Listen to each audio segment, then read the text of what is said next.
znakovnim jezikom gluhi ostvaruju potpunu komunikaciju, stiču znanja i informišu se.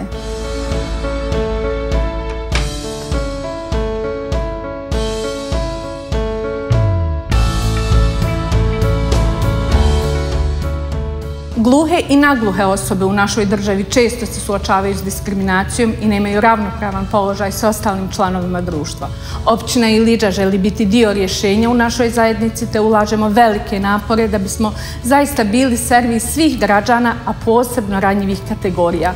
Zato smatram da je obuka službenika u okviru projekta komunikacije s osobama oštećenog sluha obaveza inkluzivnog društva zaista značajna i ona će bitno pomoći da naši sugrađani ne žive u svijetu tišine, već da se osjećaju ravnopravnim dijelom društva kojim pripadaju i kojem na brojne načine doprinose. Znakovni jezik je prirodan i lako se uči. Ovaj kurs znakovnog jezika je bio dobar podsticaj za mnoge iz okruženja koji su počeli sa sličnim aktivnostima.